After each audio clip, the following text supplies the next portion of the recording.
When I graduated from college, I struggled hard.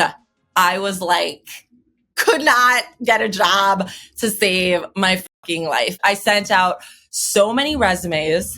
I didn't hear back from anyone. So I just took that as a sign, like, okay, let me spend a summer at home in Chicago and figure it out after that. And so I ended up freelancing and broadcasting, but the entire time something wasn't quite right. The fulfillment wasn't fully there. And I also was struggling really hard to get jobs that would stick.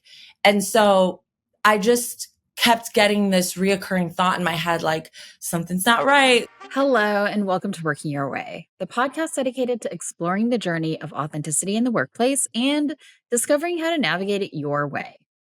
I'm your host, Sandhya Sudhakar, and today we're revisiting an episode from earlier in the year. Now, we're just coming off of the Paris Olympics, where we saw some stunning athletic performances from female athletes and some displays of really true sportsmanship and supporting each other. And we have the WNBA in full swing.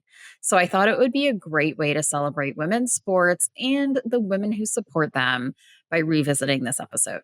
Now, my guest for this conversation was Annie Costabile, and we originally aired this episode back in March. Now, Annie is a journalist for the Chicago Sun-Times, where her main role is covering the Chicago Sky, which is the local WNBA team here.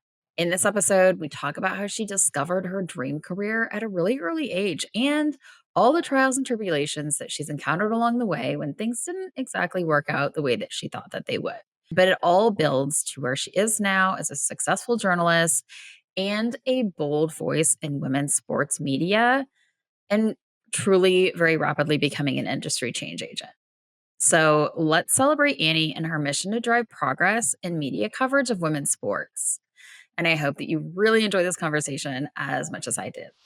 Welcome, Annie, to Working Your Way. I'm really thrilled to have you here. Gosh, I'm so excited to be here. I've been anxiously awaiting this interview, so thank you so much for having me. Yeah, we're going to get into all the things. But before we start talking about kind of what you're doing today, as a sports broadcaster, as a journalist, as someone who specializes in basketball, in sports and women's sports, I'm really curious to know, when was the moment that you realized that you wanted to be a sports broadcaster? I love this question, and my answer has never changed because there was just a very profound moment when I realized exactly what I wanted to do. I was about 15 years old, and I played basketball growing up in high school. And my mom is still very involved in my life. And back then, she was just involved in every aspect of my life. And so one afternoon or evening, I came home from basketball practice, and I was really obsessed with LeBron James. Like, I just was totally in awe of him. I wanted to know everything there was to know about him. I would spend so much time Googling his highlights from high school and everything I could find on YouTube about LeBron James. And so one evening after practice, I came home and I was doing my usual thing of looking up some highlights and just watching some video clips on him.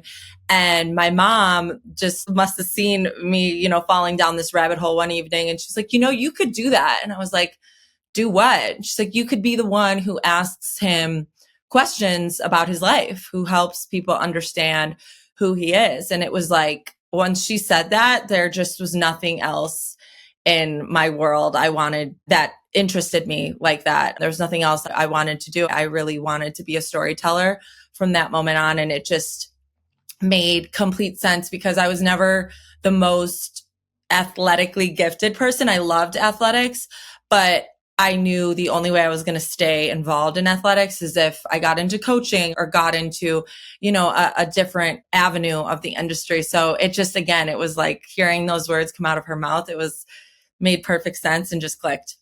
Yeah, we talk about parents and the influence that they have on our careers on this podcast like fairly often.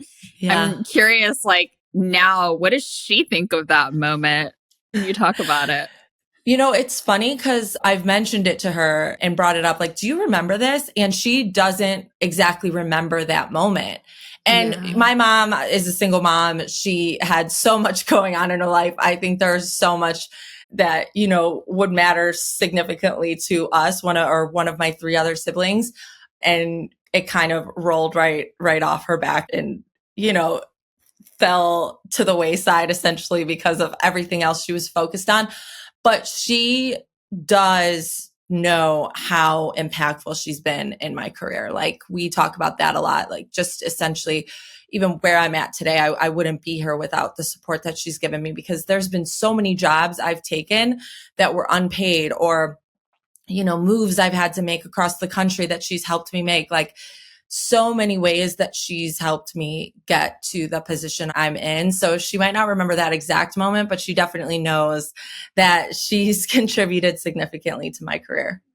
Yeah. I mean, really, it speaks to what for her was she's just being a good mom and saying like, Yeah. hey, this is a possibility, right? And a passing comment, and it like changed her whole world. And obviously mothers do that in so many ways, but I think it speaks to the impact that we can all have on different people, and just like something that we might say or challenge or a question that we ask that like has this ripple effect. Totally. And it's something that I really keep in mind because I'm around kids all the time. All of my friends have children. So I'm TT Annie. And even beyond them, when I'm speaking to kids who maybe want to get into this industry, or just in everyday communication, it's so important to listen to people, not to respond, but listen to understand. And also when respond in a way that has nothing to do with you, but is just about helping them understand something that maybe you wish you had back then. I don't know if that makes sense, but it's like, I think so often about bad advice, and more times than not, it's advice that comes from a person that's trying to influence your decision based on what didn't work for them. And I just think mistakes are inevitable. So when giving advice or making suggestions, it's just more important to offer support and understanding, and again, make suggestions rather than concrete opinions about what someone should or shouldn't do, what would or wouldn't be right for someone in their life, because what's right for you is not always going to be what's right for someone else. Yeah, I mean, that could not be more on brand with this podcast. It's like, do it your way, right? Figure out what's right for you. And we can be supportive in people's processes in doing those things. But when we say what we think someone else should do, it's like, that's for you, not for them. So 100%, 100%. And I just think also it's like, the only way you figure out who you are, what you want, what works for you, what doesn't work for you is by trial and error. There's not a single person in this world who's had the answers from A to Z that's been a complete, let's flip through the book of this is what we're supposed to do with our lives. And if we do all these things, it's going to work out perfectly. Like no one has lived that life. That life does not exist. So when we're giving advice or we're having conversation with friends or family or whoever, it should always just be, a safe space to bounce ideas and be understanding of the failures you're going to experience in your life and offer support through those moments. It's like, those are sometimes the most profound moments. And I would go as far as saying not sometimes, most of the time, those are the most profound moments. So I definitely try to lead in my advice giving in that way. Yeah, I have a feeling this is something that you and I have in common, is that anybody can tell me what they think I should do, and I'm going to go figure it out for myself. I'm going to bump my toe or whatever, stub my toe, whatever it's called, and do the things. I need to try it. I need to do it myself. I'll learn from it. I'll make those decisions. It feels like you've had some of those moments too in your career. Like, what is this trial and error and learning by doing? What does that look like for you as you've progressed?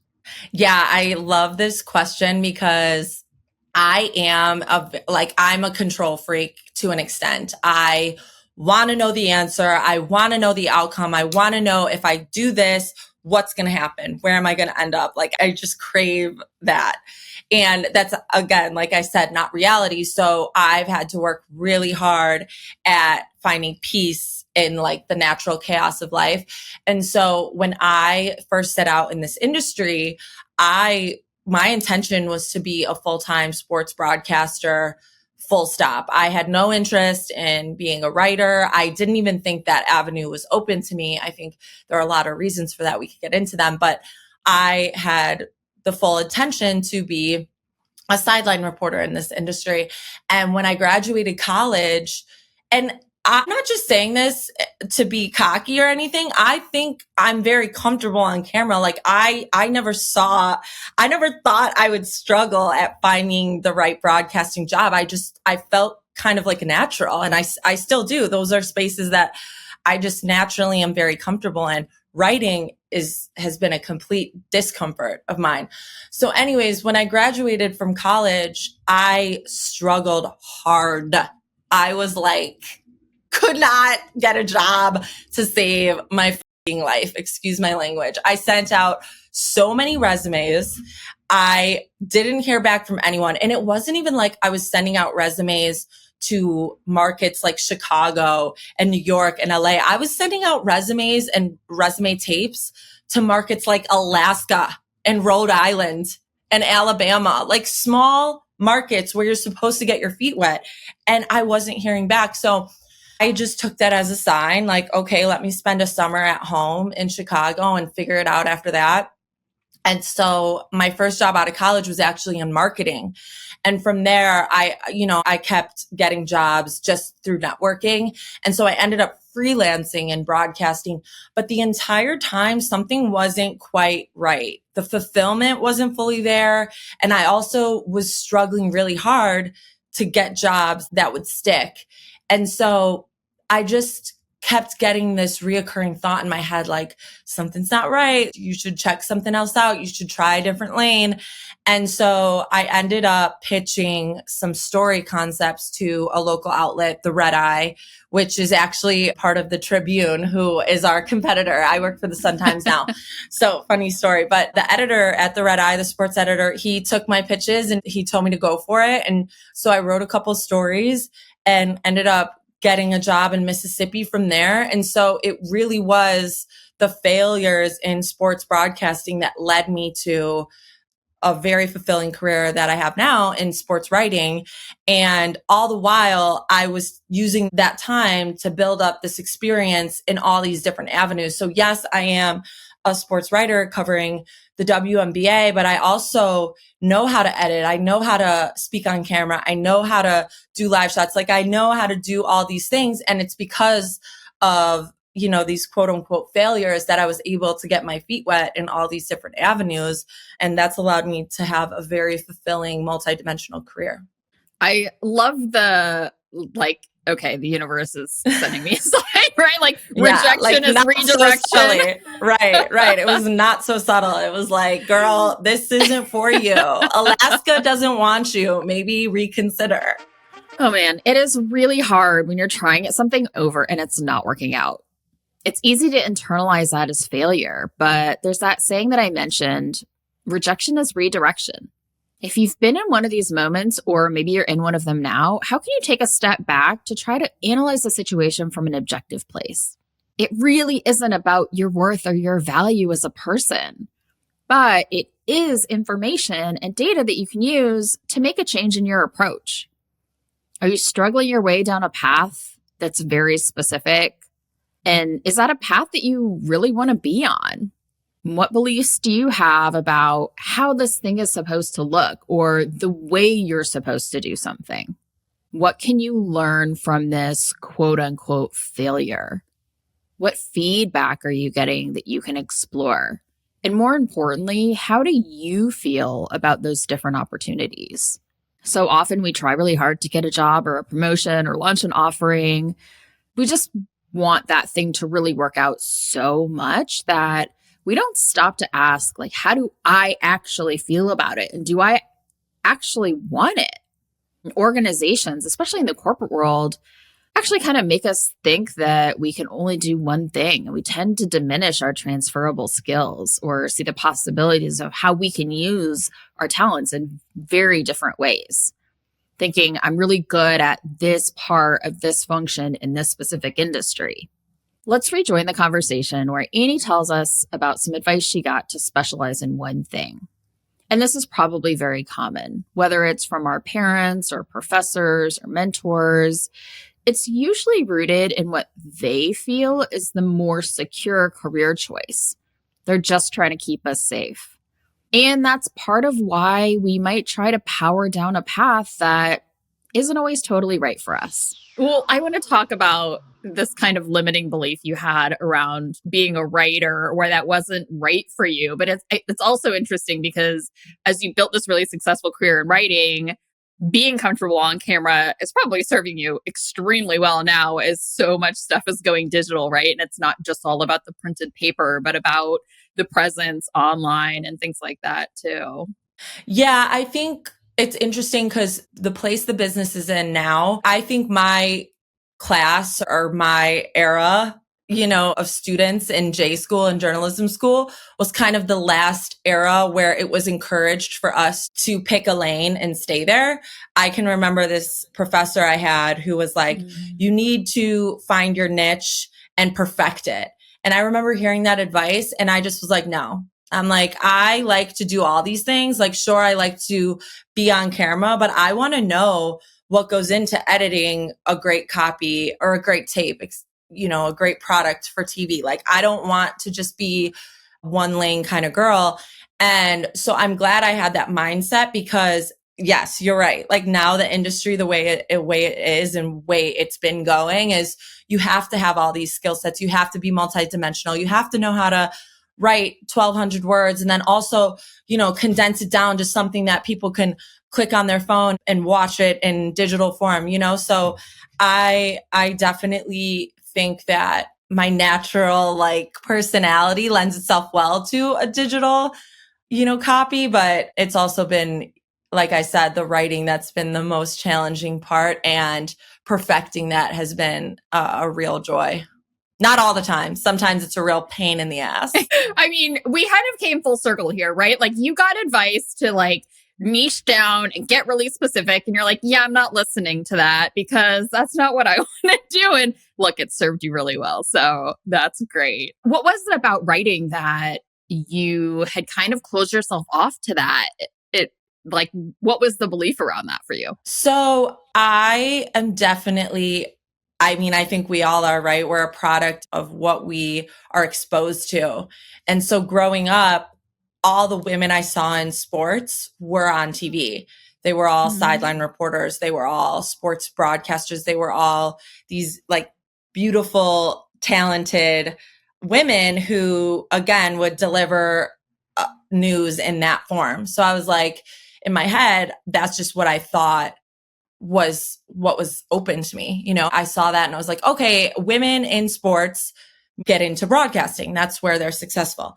And obviously there were so many talented women writing in the Chicago sports landscape when I was growing up. One in particular, Missy Isaacson, she's a professor at Northwestern now. I grew up and was like, oh my God, her writing was so impactful at the time. She was actually covering the Chicago Sky. When I got to a certain age, I dove down a rabbit hole of all her old copy on the Chicago Sky when the Sky was first formed. So anyways, there were definitely women who were doing it, but they were fewer and you had to dig to find them. And my mom didn't have the time to lay out newspaper clippings or point me in the direction of who I should be inspired by. She let me figure that out on my own. And unfortunately, I just drew inspiration from who I was seeing all the time. Look at LeBron James. It's like him and I have absolutely nothing in common. He was raised by a single mom too, but it was like I was inspired by him, one, because he was this extremely talented individual, but also because he was everywhere. You didn't have to try hard to see LeBron James. He was everywhere. So anyways, sports writing to me was a white male field. It wasn't a field for women. That's genuinely what I thought in my head. Even when I was in college, I was like, this is not the space for me. I'm loud and I have a personality and I'm all these things. I belong in TV. And it's like, no, you could be whoever you are and still be a great writer. None of these fields are meant for people with X, Y, and Z qualities. It's what you want to do and what you are willing to work for and what skills you're willing to develop, So once I think I got to a certain age where some of that conditioning I grew up with was broken, I could see the career I could have in writing. And, I'm still actively breaking conditioning that I've grown up with and that even as an adult exists in me. So it's never like you're never done doing that. But that's, I think, what opened the door to my mind, seeing what was possible for me in writing. Yeah. I mean, the conditioning is a product of what's available for us to see, what's visible, right? And so seeing that there weren't a lot of women doing writing kind of created less of an opportunity that you saw there naturally. So that totally makes sense. So what's been amazing and fun and joyous about honing your craft as a writer, and what's been frustrating and exhausting about it? What's been joyous is that I have been able to share stories that were missing when I was growing up, like it brings me so much joy when I get an email from a reader that is thanking the Sun-Times for their coverage of whatever it is that we're doing. And it also brings me so much joy when I'm able to hear what someone feels, thinks, wants to express, and then I nail like expressing it in the way that their mind was feeling it. That's not every time, and that's the hard part about it. You're not going to turn in a perfect copy 100% of the time. You're not even going to do it maybe 50% of the time. Maybe that's a stretch. You should be turning in good copy at least 50% of the time. But I'm just saying you're not going to get it perfect every single time. And that's really hard for me, because the thing about writing is words matter so much. Every single word matters so much. And so if someone's trusting you with their story, it's really so important that you get it right. And so that's a huge weight to carry in my mind. And maybe I take that too serious, but I would say that's the hard part about it, is knowing that someone is sharing something with you and trusting that you're going to capture it in the right way. They're trusting you with their words, they're saying something and hoping that you relay it in the way that they maybe feel they're unable to. So that's a lot. That's a lot to carry at times. Yeah, to me, it shows, kind of an idea that you're in the right place because it is so meaningful to you. If you just thought you're putting words on a piece of paper, it'd be a very different thing, right? You could do it in a much lighter way and not feel that burden or that need to deliver with this huge amount of integrity. And I think it speaks to being in the right place. And so let's talk more about the day-to-day of what you do. So you're doing this, you're telling people stories, you're conveying the emotions of their experiences in women's sports. So why are you passionate about women's sports and telling stories in women's sports? Yeah. So I actually wasn't always in this space. When I was, again, in college, going back to some of that conditioning that I've broken throughout my life, when I was in college, the mindset of so many of us was that in order to be successful in sports broadcasting, you had to make it to the NBA, for example. Like, I'm a basketball writer. Being a broadcaster in the NBA was the ultimate goal. I wanted to be a sideline reporter in the NBA. And I can't even tell you why. I can't even tell you why I thought that was the epitome. That was just the thought. And so when I graduated from college, again, all of these companies I worked for, all these networks I worked for, I was covering mostly high school sports at the time, but it was all men's high school sports. Again, didn't cross my mind that was odd, that we weren't prioritizing women, didn't cross my mind. When I got my job in Mississippi, that was the first job that I had where I saw there was a priority being placed on women's sports. And there was genuine space being given to women's sports. And it wasn't equal per se, but it was there in a way that I had never seen it before. And that kind of cracked the door open in my mind. Like, wait, why is this my first experience covering women's sports in a real way? So when I got back to Chicago, I was always taught, get in where you could fit in. Once you're in the door, you can make it what you want to make it. So once I was in the door at the Sun-Times, I wanted to, impress my editor. I wanted to make sure that I stuck, that I wasn't someone that was going to be out the door in a year. And so any assignment he had, I was like, I'll do. I just was like a yes man at first. I was doing whatever he suggested. And so I remember I was on the phone with my ex and he was like, why isn't there anything in the Sun-Times on, the first round draft pick for the women's soccer team? He's like, we were having this conversation, this dialogue, and we were talking about, anytime there's a first round pick, a number 1 overall pick, in the NFL, the NBA, any of these sports leagues, there's pages and pages. There's months of coverage leading up to it. There's analysis. There's breakdown on why, who they should pick. There's speculation. There's all the things. And the Red Stars, the draft, I think it was 2018, they had the number 1 overall pick. They selected Tierna Davidson and there was nothing anywhere. I remember I Googled Tierna Davidson and I think there was a couple blurbs, like just basically summing up her college career and how she landed in Chicago. So anyways, I remember I sent an email to my editor and I was like, hey, we don't have anything on Tierna. The season's about to start.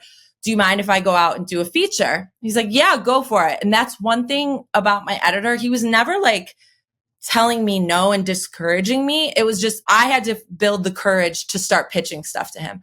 So once I pitched that idea, and he said yes, it's like the floodgates open. Because then I had this interview with Tierna and I was like, oh my God, she has this amazing story. She wanted to be an astronaut and ended up becoming like one of the most incredible soccer players, defenders in the game. And it's like, how, think about that. Like, oh, I want to be an astronaut, but that didn't work out. So instead I'm going to be this like elite soccer player. It's a little backup plan. What a casual backup plan. So I remember that was what the story was about. And once I talked to her, it just, again, it was like a door open. And I had this epiphany of like, Annie, you've turned your back on yourself, on sports that are the same as everything you've ever covered. Like, why have you not been contributing to sharing these stories? Like, why have you as a woman turned your back on these stories?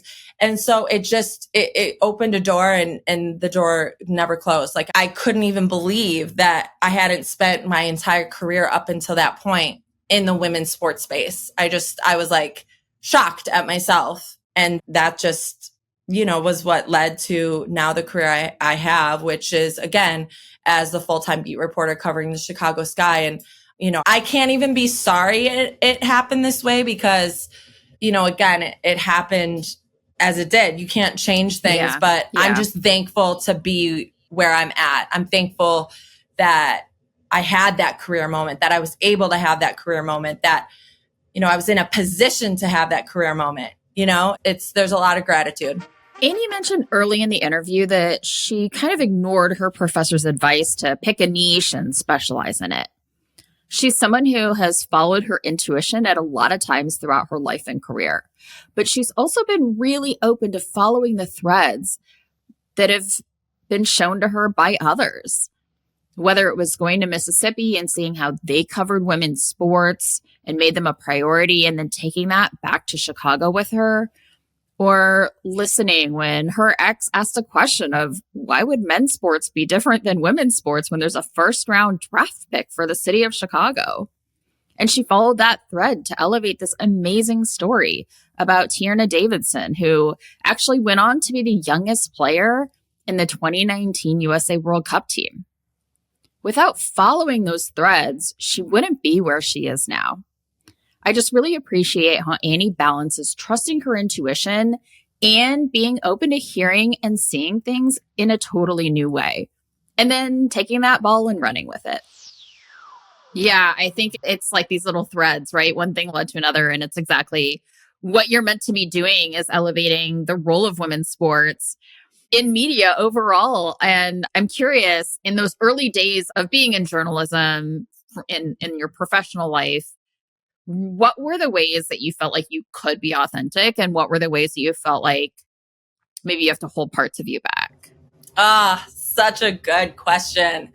I remember early in my career, I had graduated from college. I was living in Chicago with one of my best friends at the time. And I remember I came home and maybe had just not gotten a job or maybe had just gotten fired. Something had gone wrong that day. And I was like, I just don't understand. I feel like I'm so built for this business and I have so much to offer, but it's not working out. It continues to not work out. And she was like, honestly, Annie, you're different. And I was like, what do you mean? I'm a white woman in sports. I'm not that different. You know, it's like I'm literally pretty much like everybody else. And she's like, no, there's something about you. You don't bite your tongue. You definitely don't dress and act and look like all these other women you're seeing. She said something like, you're not cookie cutter. And she's like, and that's going to be what makes you great, like what makes you great at whatever it is you're meant to do in this business. And so I think that speaks to, again, what I felt like I was trying to, I won't say hold back, because I've really never been someone after high school that was like trying to diminish myself or get smaller. I've slowly like just gotten bigger and more expansive and like more comfortable in who I am. So I think what I felt or what I wasn't seeing was that, yeah, some of my personality, or again, the fact that I like would show up to these broadcasts and I didn't have that perfect, uniform look. I think that's what I wasn't realizing was maybe contributing to it. And maybe, these people who didn't hire me would tell you different. But I think that's where I wasn't aware of kind of how, yeah, maybe my personality was a little bit too much, or maybe my attitude was a little bit too much. And it's okay because it works out. It's like the way I am helps me relate to people. It helps me connect to people. It helps me make people feel comfortable. And some people won't be comfortable with me, and that's okay too. But I think that's something that, yeah, when I was younger, I wasn't really aware of an impact on my career.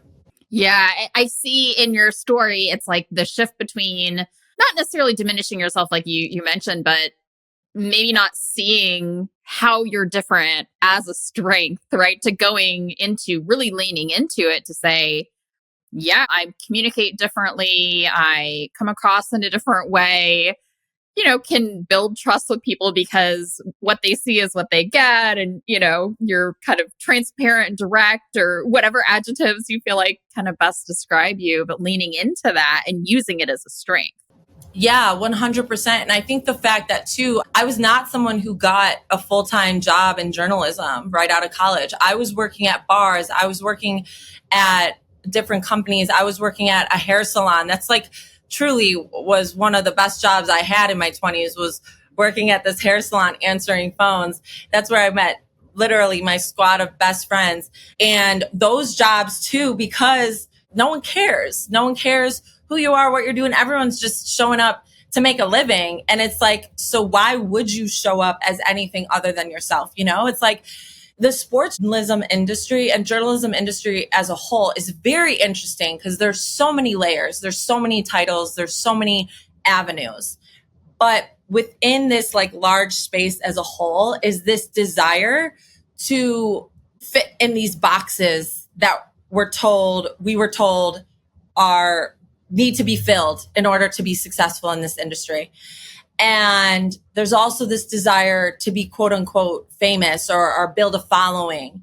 And so people go about doing that, some, by trying to recreate what they see or be like someone else they saw who's developed success in that way. And you could maybe find success that way. I've met some inauthentic people in this industry who are very successful. Are they happy? I don't know. And so I think working all of these odd jobs, I was like, Annie, no one gives a shit that you interviewed whoever from the Bulls last week. Like, no one cares. So why are you on social media posting all of these things about how cool your job makes you? Do you feel cool? Do you feel happy? Like, I just remember having this thought of like, my job is great because I love it. It's not great because it makes me look great. Like, I don't care that, I mean, I care because it was a impactful moment in my life. But what I'm saying is, like, cover stories on Candace Parker. Great. She's an incredible athlete. I'm honored I got to write those things. Do they define me? No. Is that what makes me who I am? Absolutely not. Everything else does. Everything else defines me and allowed me to be in a position to interview Candace Parker. You know what I'm saying? Yeah, absolutely. You're a sports reporter in an industry that favors men's sports. Like, where do you think we've made a lot of progress in women's sports? And where do you think we still have a long way to go? That is a really good question. I think when it comes to just the natural visibility of women in sports, there's been a lot of progress made there. And what I mean by that is the visibility that's afforded to us just on our cell phones. Like when I was growing up, I asked my mom this recently. I was like, why didn't you play like the WNBA in our house when we were growing up? And she's like, honestly, I wish I had a better answer for you. She's like, but I just didn't even think about it. I didn't even know where to look for it. I didn't know where to find it. And that's a valid answer. Like it wasn't until recently that the WNBA had broadcasting slots on channels that are easily accessible. I mean, that's still a huge issue. There are games that are only streamed on and streamed in very difficult ways where you have to jump through a zillion hoops just to watch the Las Vegas Aces and the New York Liberty, for example. So I think the fact that any girl, boy, man, woman, person can jump onto social media and look up Angel Reese and LSU women's basketball, or Dawn Staley in South Carolina, or Caitlin Clark at the University of Iowa. Like, I think that's opened up a lot of interest and a lot of minds that otherwise weren't being exposed to these athletes, these women, these coaches. But then the other part that's interesting is the opposite end of that, where I think there still needs to be a lot of improvement, is the lens with which we cover women and talk about women. And not even just in sports, but like, because of the misogyny, because of sexism, because of racism, I think, and this is just my opinion, I think our society a lot of times tries to make up for that by overly coddling women and talking about them and writing about them only when it's this feel good story, or it's a moment of triumph. It's a moment of joy. It's a moment of elation. And that's just not right. Women are multifaceted. Women are capable of inspiring even in failure. Women are successful even when they fail. And so to only cover women when it's a success story, I think is where we're doing women in sports the biggest disservice. And I've learned that lesson through my coverage of the Sky. My first year full-time covering the Sky was a championship year. Candace Parker was here, Allie Quigley, Courtney Vandersloot. It was genuinely from start to finish a pretty feel-good story. Even though they started, anybody who remembers the 2021 year, they started the year pretty poor, a lot of injuries. They finished the regular season 500, same amount of wins as losses for anyone who doesn't follow sports and don't know what 500 means, but they go on to win this championship. It was a feel good year. So it wasn't like covering them, I was just writing these feel good stories because I was covering women. The year offered that. Yeah, it was a good year. So in the years that followed, when it went from good to not so good to really not Good. There's been a lot of pushback in that. And I think sometimes we're not covering them that way to be disrespectful. We're covering them that way because that's the way professional sports teams get covered. And that's the way you show women respect, by showing up, by being honest, by being transparent the same way you are with men, by being direct. Like, I'm a woman. If in my space in this world, my colleagues, my coworkers were coming up to me every day and trying to show me respect by telling me every time I write a story, it's so great. And that wasn't your best, but you sure tried. I'm proud of your effort. It's like, that's not how I'd feel respected. Yeah. And so I'm just not going to do it that way. Yeah, I love that. It's the patronizing of women can translate into, I'm going to judge you by lower standards. And that is not what we want. It's not what we need. Like, we can be judged through the same lens of integrity. And so as the Chicago Sky had a really difficult year, what was it like for you to hold them to those same standards, to report with integrity? Last year was one of the most difficult career years of my life for a multitude of reasons.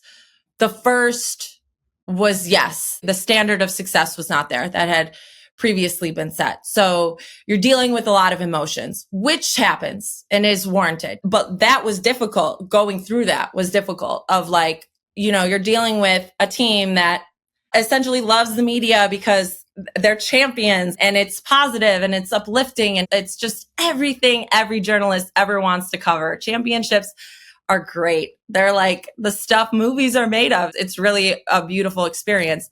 That was all gone. So you're dealing with a lot of intense emotions. Okay, that was one layer of difficulty. Another was the fear I felt of like, crap, this team is not a championship contender anymore. Are our readers not going to care anymore? Is this going to impact our investment into the coverage? I, of course, didn't believe it should. And, of course, my editor didn't either. But that was a real fear of mine, just because of, the hoops that I had to jump through in the early stages of my career. I was like, shit, the first roadblock, like, is this going to alter the direction we take our coverage? It didn't, but that was a difficulty. And then the fact that I, unfortunately, was the only one showing up every day to cover this team through the season. So if we're not showing up to cover women the same way, we're admitting to our own sexism and our own misogyny. So being the only person on the road with this team, in the press conferences every day with this team, also opened up this space where you're the only one that's coming to them with difficult questions, with questions that are bothersome, with topics that they maybe don't want to talk about. So instead of having kind of the support of your colleagues, you're a little bit on an island. And so it creates this feeling in you where, or at least it did for me, where, yeah, you're walking in every day and you're not afraid, but you're prepared for, a disagreement that could potentially happen, or strong emotions that could potentially come out. And that's a lot for your body to be in that state of preparedness, we'll say, all the time. Like, where your mind is just constantly in a state of, I don't know how today's going to go. I don't know if I'm going to have to defend myself today and the work that I'm doing today. It's just a lot for you to mentally be in that space all the time. And so that was hard. And I think the only way to combat that is by continuing to show up. Like, these athletes, the same way like the Sun Times had to go through this learning curve of like, hey, we can't turn our backs on our women's sports coverage. Like, these athletes and these teams too are now learning to deal with traditional media in a way that maybe they never had before. Yeah. And so now in hindsight, I could like look back and maybe give the team and the league a little bit of grace. But in the moment, man, there were some hurdles. There were some difficult days. You were talking about this kind of emotional toll that it takes to walk into that press room every time there's a game and ask the hard questions about why they're not doing well, or, just to hold them accountable, hold yourself accountable for showing up, and how it takes a toll on you feeling like you have to protect yourself or being on guard because you just don't know what's going to happen. And then compound that with, if it were the Bulls, there would be 20 people in that room asking tough questions. And now it's like a handful, if that, maybe just you. And so it's like, I got to go in and be the bad guy every day and continue to do this. Yeah. It's also, I do want to preface this by saying this is my lived experience. If you were to talk to players, coaches, whoever, they, I'm sure, would have a lot to say about me. Like I know I'm not a difficult person. And part of the way I show up when I feel unstable or like unprotected, I show up harder. I show up stronger. Like even if I'm not feeling it in my soul, I'm never going to let you see it.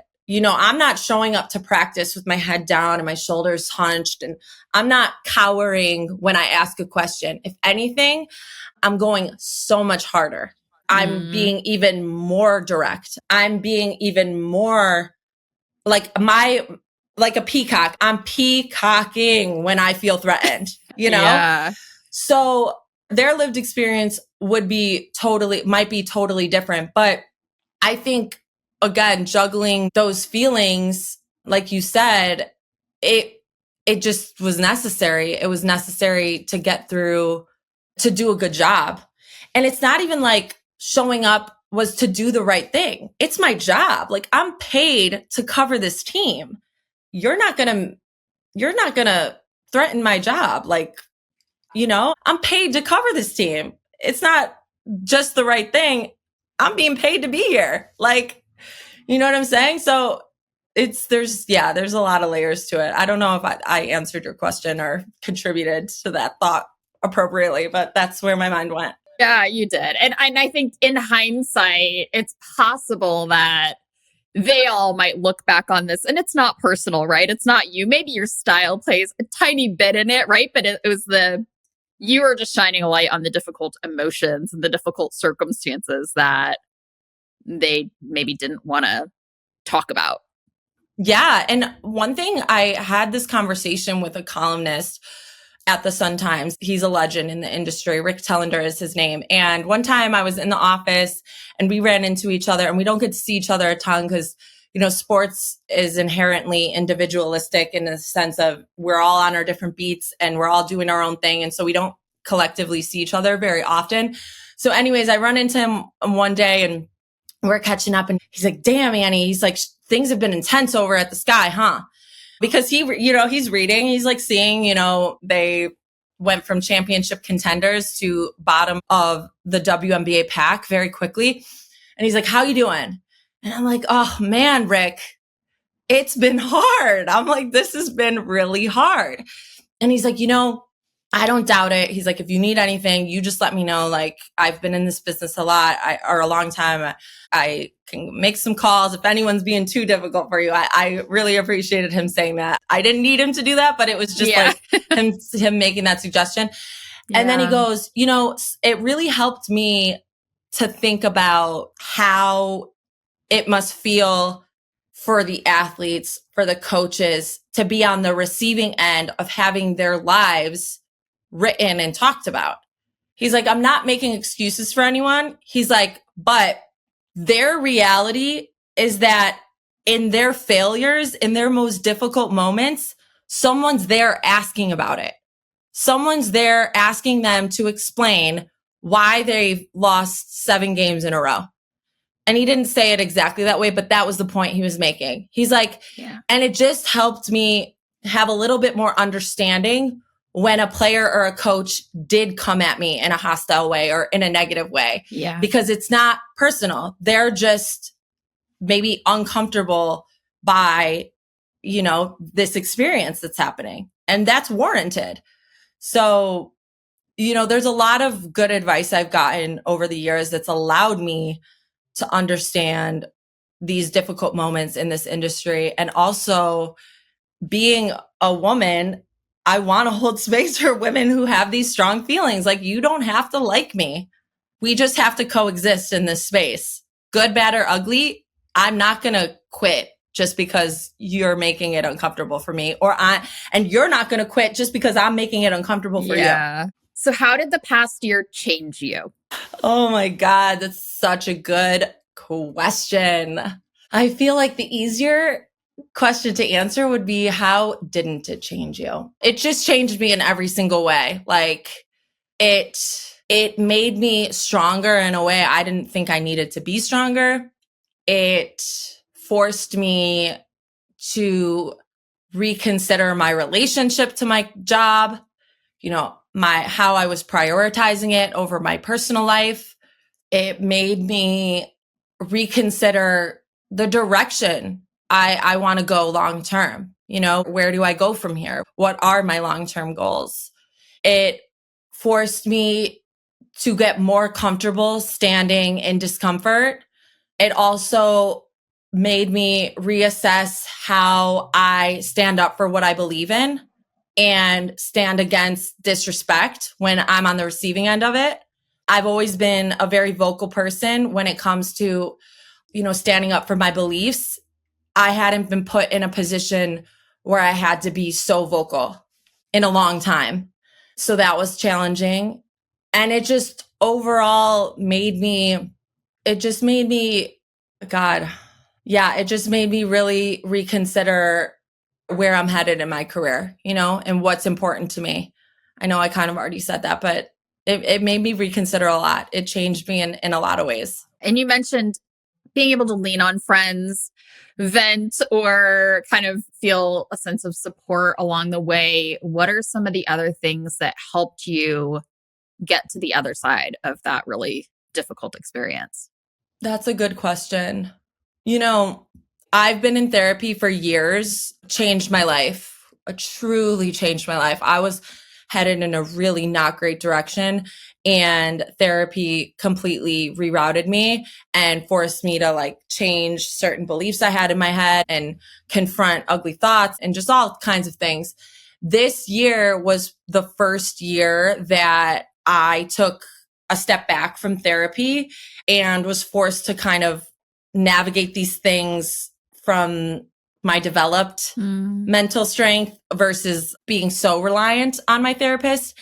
And so I think therapy helped, but not because I was seeing a therapist all the time, but because of the lessons that I learned from therapy, which I'm a total advocate for therapy. If people have that available to them, I think it should be available to everybody. So that, I would say, was really helpful. And then I also think it unfortunately was just going through it, there was nothing concretely that got me to the other side of it. There are still days when I'm very anxious about how the upcoming season's going to go, or, about certain situations that I know I'm going to be faced with. And there are times when I really, I'm just going to be honest. There are times when I want to quit, a lot of times. And I think what I've learned is that you have to just accept that those feelings are valid and let them pass through. You don't have to fight them. You just have to understand that they're valid. They're not real per se, but they're valid.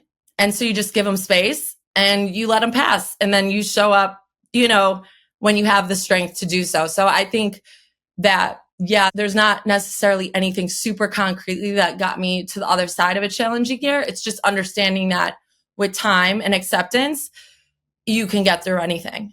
Yeah. And I think it goes back to what we talked about before of sometimes we need to learn our way through things and, walking into a dark room and running into the wall, and navigating that and then coming out on the other side with the confidence that yes, I can do it. But it does sound like you have some great practices or tools that you have picked up from therapy that you can incorporate, right? Even just experiencing your own emotions and give yourself that space. When I feel threatened, I show up in a pretty aggressive way. And it was even more pronounced when I was younger. You know, I had to learn the appropriate way to respond to threats, you know, and threat is an aggressive word. I don't mean like I was physically threatened or anything like that. I just mean but like emotional or mental. Exactly. And so I think that again, without therapy, it's like this, I don't know that I could have gotten through this year successfully.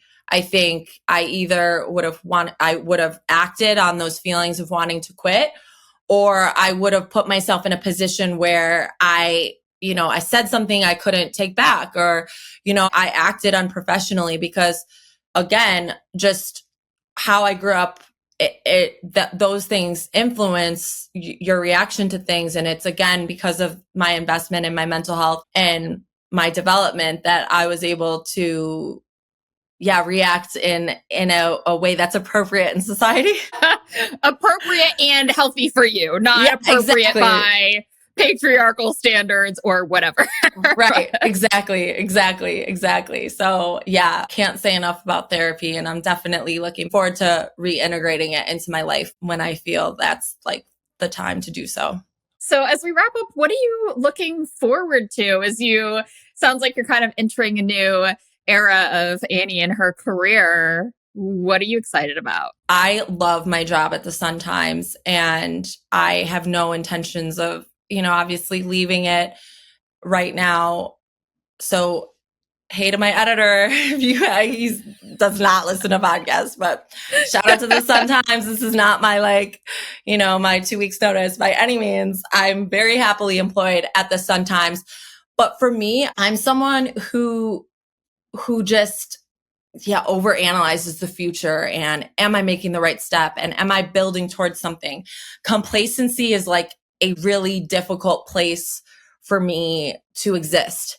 And so I'm learning to understand the difference between complacency and a state of flow. There's a difference between being complacent and being in a state of flow where you're appreciating how your career is going. You're appreciating how your life is going. You're appreciating the fruits of your labor, And so I think I'm excited to see what happens in my career over the next 5 years, to see what steps I take over the next 5 years, because all this experience covering the Sky for the Sun-Times over the last 4 years has put me in a position to expand, whether it's expand our coverage at the Sun-Times, take bigger bites off of bigger stories, off of bigger endeavors, whatever it is. I'm in a position where I'm ready to expand. How that happens, I don't know. And I think that's the challenge for me, is knowing that change is exciting, change is coming in some form or fashion. How? I don't have the answer to yet, but I'm definitely looking forward to expanding. Expanding is my word to describe what the future holds. I love that. And as one control seeker to another, it is a pretty amazing thing to kind of just surrender to see where the universe takes you and your career. And I'm excited to see it. Thank you so much. That really means a lot. I think the learning to enjoy the ride it's not the easiest thing for controllers like us, but I definitely, 33 years in, I'm learning to enjoy the ride. Lean back and trust that you're going to know what to do when it comes to you. Thank you so much. I hope so. That's like what I'm mentally trying to attract, is just the understanding of, I'll know what to do whenever, whatever it is presented to me. But change is good. I don't think any of us should be, afraid to make big changes in our life. Yeah. Cheers to that. Thank you so much, Annie, for being on. Yeah, thank you so much for having me. This was really fun. It felt like a therapy session. I've been told that before. Yeah, thank you so much for having me. Annie has built a successful career by balancing following her intuition with being open and ready when some threat of opportunity comes her way.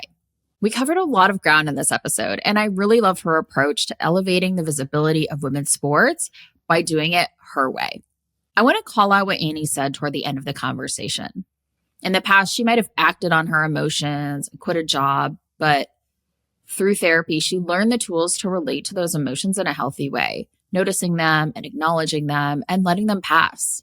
We've talked about this a lot on this podcast in a lot of different contexts. One of the best things any of us can do is develop a relationship with our own emotions, balancing pausing, noticing them, and getting curious to understand what information our emotions are giving us, with knowing that our emotions are truly just a chemical reaction inside of us. And a lot of them are triggered by deeper things that we've experienced in our past. Knowing that we don't need to take action on every one of them. How can you gather the data from the emotions you're experiencing instead of denying or ignoring them? And how can you experience them, let them pass, and not always feel like there's something you need to do about it? The best book I can recommend on this is Emotional Agility by Susan David, which we'll link in the show notes. I've linked it in several episodes in the past.